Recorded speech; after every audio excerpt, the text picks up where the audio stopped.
जय हिंद दोस्तों, कैसे हैं आप लोग?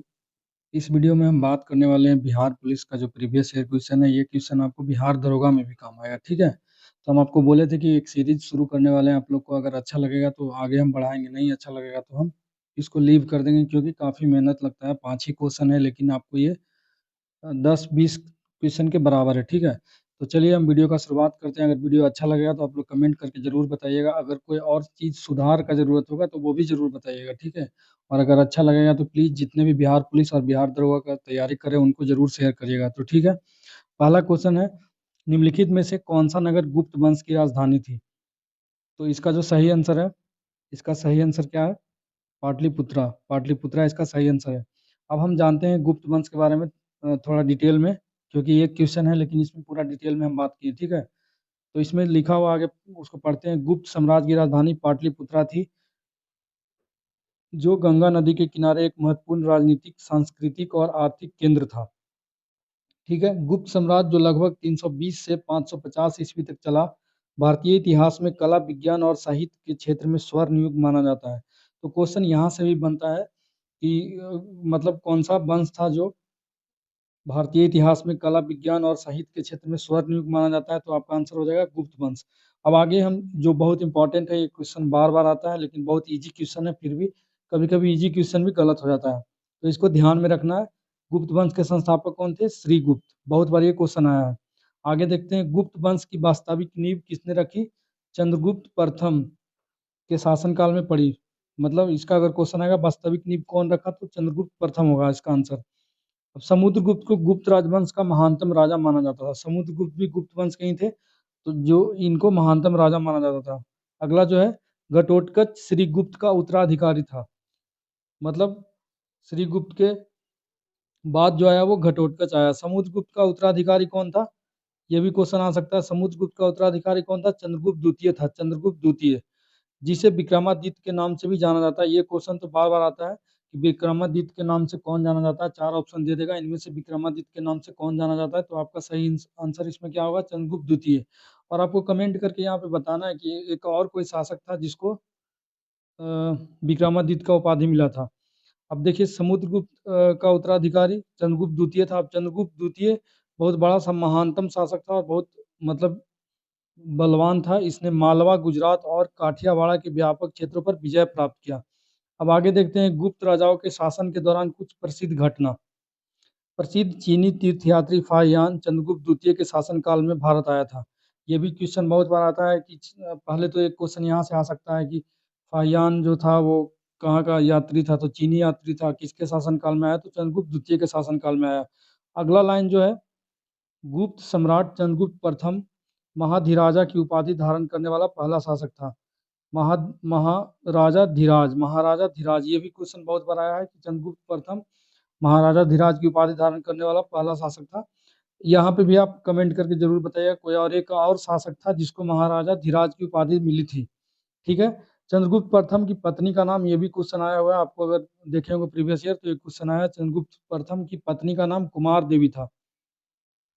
लगता है 3-4 शादी किया था चंद्रगुप्त प्रथम, लेकिन इसकी एक पत्नी उनमें से जिक्र होता है, कुमार देवी। अगला जो लाइन है, कालिदास। कालिदास के ऊपर आपको पता ही है, कालिदास बहुत विद्वान कवि थे। कालिदास चंद्रगुप्त द्वितीय के दरबार में एक प्रसिद्ध कवि थे। ये भी क्वेश्चन आता है कि कालिदास किसके दरबार में एक प्रसिद्ध कवि थे? तो चंद्रगुप्त द्वितीय के। तो चंद्रगुप्त द्वितीय के नवरत्न था, उसमें एक कालिदास भी थे। अब आगे आते हैं, कालिदास के बारे में थोड़ा सा जानते हैं। कालिदास की जो पत्नी का नाम था, क्या नाम था? विद्योत्मा। ये भी क्वेश्चन आया, विद्योत्मा कालिदास की पत्नी का नाम था। विद्योत्मा ने ऐसा प्रतिज्ञा किया था कि जो उसे शास्त्र में हरा देगा उसी से विवाह करेगी। तो कालिदास उनको हरा दिए थे और इनसे शादी हो गया था, ठीक है? अब देखते हैं कालिदास की रचनाएं, ये बहुत इंपॉर्टेंट है, बहुत बार आया है। अभिज्ञान शाकुंतलम, जो कालिदास की रचना, अभिज्ञान शाकुंतलम। विक्रमोर्वशीयम, ये भी कालिदास की रचना है। अब आगे देखते हैं, ऋतु संहारम, ये भी बहुत बार आया है। मालविकाग्नि मित्रम, मतलब ये संस्कृत में लिखे थे इसलिए लास्ट में सब में हलांत लगा हुआ है। रघुवंशम, कुमार संभवम, मेघदूतम, ये सब तो आपको याद होगा लेकिन रिवीजन के लिए बहुत जरूरी है ये, ठीक है? अब आगे देखते हैं, अभी हम गुप्त वंश के बारे में बात करें। गुप्त वंश के शासक कुमार गुप्त ने नालंदा विश्वविद्यालय की स्थापना की। किसने किया? कुमार गुप्त ने। ये तो क्वेश्चन मतलब कितना बार हम बता नहीं सकते कितना बार आया है, लेकिन फिर भी यहाँ पे कुछ कुछ बच्चे गलत कर देते हैं। ऑप्शन में आता है श्री गुप्त, कुमार गुप्त या फिर धर्मपाल, तो गड़बड़ा जाता है। तो इसको याद रखिएगा, कुमार गुप्त के थे। ठीक है, अब धर्मपाल का नाम जिक्र आया तो धर्मपाल ने नालंदा विश्वविद्यालय को पुनर्जीवित किया था। ठीक है, लेकिन धर्मपाल के बारे में आपको पता होगा कि धर्मपाल भी एक विद्यालय का स्थापना किए थे। धर्मपाल कौन थे, पहले ही जान लेते हैं। धर्मपाल पाल वंश के संस्थापक गोपाल का पुत्र था। यानी यहाँ से एक और क्वेश्चन आया कि पाल वंश के संस्थापक कौन थे, तो गोपाल थे। गोपाल, धर्मपाल पाल वंश के संस्थापक गोपाल का पुत्र था। ठीक है, तो यानी पाल वंश का संस्थापक कौन था? गोपाल, जिसका पुत्र कौन था? धर्मपाल। अब धर्मपाल क्या किया था? धर्मपाल ने विक्रमशिला विश्वविद्यालय की स्थापना की थी। ठीक है, धर्मपाल ने विक्रमशिला विश्वविद्यालय की स्थापना की थी। धर्मपाल क्या था? बौद्ध धर्म का अनुयायी था। धर्मपाल बौद्ध धर्म का अनुयायी था। अब एक और क्वेश्चन आता है, बहुत इंपॉर्टेंट क्वेश्चन है। हरिसेन, हरिसेन समुद्रगुप्त का दरबारी कवि था। हरिसेन समुद्रगुप्त का दरबारी कवि था। जो कि हरिसेन क्या किया था? इलाहाबाद स्तंभ शिलालेख, जिसे प्रयाग प्रशस्ति के नाम से जाना जाता है, यह 33 पंक्तियों का है। मतलब हरिसेन इलाहाबाद स्तंभ अभिलेख लिखा था, जिसे प्रयाग प्रशस्ति के नाम से भी जाना जाता है, और यह अभिलेख 33 पंक्तियों का है। ठीक है, अब आगे बढ़ते हैं। ये एक क्वेश्चन हो गया। एक क्वेश्चन में आप देखेंगे कितना सारा आपको डिस्कशन किए थे। अब आगे एक क्वेश्चन है, किस भारतीय वैज्ञानिक को न केवल नोबेल पुरस्कार अपितु भारत रत्न भी प्राप्त करने का सम्मान प्राप्त है? अपितु मतलब एक के साथ एक और, मतलब इनको नोबेल पुरस्कार तो मिला ही, साथ साथ भारत रत्न भी मिला है। तो इसका जो सही आंसर होगा क्या होगा? Doctor CV Raman. CV Raman ऐसे वैज्ञानिक थे जिनको नोबेल पुरस्कार भी मिला और भारत रत्न भी मिला। थोड़ा सा इनके बारे में जान लेते हैं। सीवी रमन का पूरा नाम है सर चंद्रशेखरन वेंकट रमन। ठीक है, इनका जन्म 7 नवंबर 1888 को हुआ और इनकी मृत्यु 21 नवंबर 1970 को हुआ। थोड़ा सा आगे देखते हैं। इंग्लिश में लिखा हुआ लेकिन कोई दिक्कत नहीं। He was the recipient of the Nobel prize for physics in 1930 for the discovery that when light travels a transparent material, some of the light that is deflected changes in wavelength। मतलब इनको 1930 में Raman effect के लिए Nobel prize मिला था। यह जो लिखा हुआ है उसका मतलब है कि कोई ट्रांसपेरेंट लाइन ट्रेवल करती है तो कुछ लाइन उसका रिफ्लेक्ट नहीं होता है, डिफ्लेक्ट होके तरंग दैर्ध्य में बदल जाता है। उसी पे सीवी रमन जी काम किए थे, उसी को रमन इफेक्ट बोलते हैं। तो इसके लिए उनको 1930 में नोबेल प्राइज मिला था। ठीक है, इनको भारत रत्न भी मिला था। और थोड़ा सा जान लेते हैं भारत रत्न मिला था कब। डॉक्टर सीवी रमन को भारत रत्न पुरस्कार 1954 में मिला था और वे भारत रत्न से सम्मानित होने वाले पहले वैज्ञानिकों में से एक थे। मतलब इनसे पहले किन्हीं वैज्ञानिक को भारत रत्न नहीं मिला था।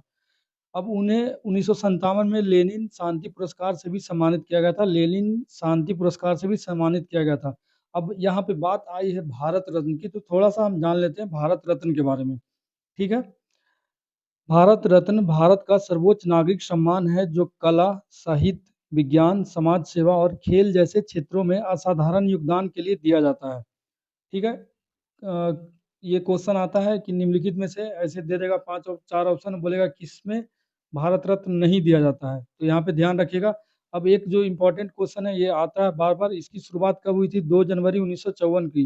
भारत रत्न की शुरुआत 2 जनवरी 1954 को हुआ था। और कौन करवाए थे ये आपको कमेंट करके बताना है। मुझे पता है लेकिन हम आपसे पूछ रहे हैं।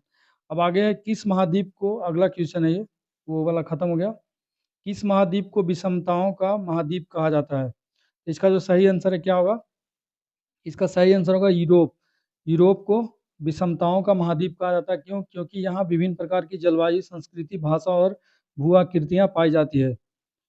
अब थोड़ा सा आगे देख लेते हैं। यूरोप विश्व का दूसरा सबसे छोटा महाद्वीप है जो पूरी तरह से उत्तरी गोलार्ध में और अधिकांश पूर्वी गोलार्ध में स्थित है।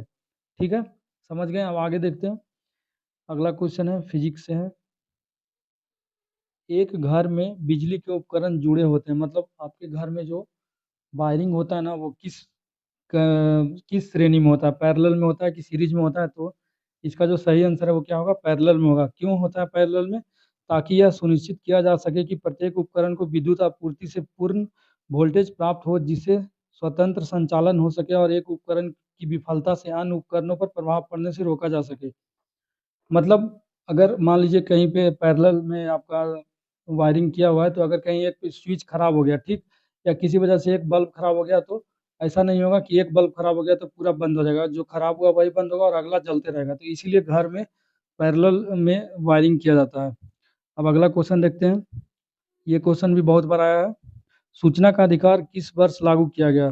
सूचना का अधिकार किस वर्ष लागू किया गया? तो इसका सही आंसर होगा 15 जून 2005। सूचना का अधिकार अधिनियम 2005 संसद द्वारा अधिनियम किया गया और 15 जून 2005 से लागू किया गया, जिसको क्या बोलते हैं, राइट टू इंफॉर्मेशन एक्ट।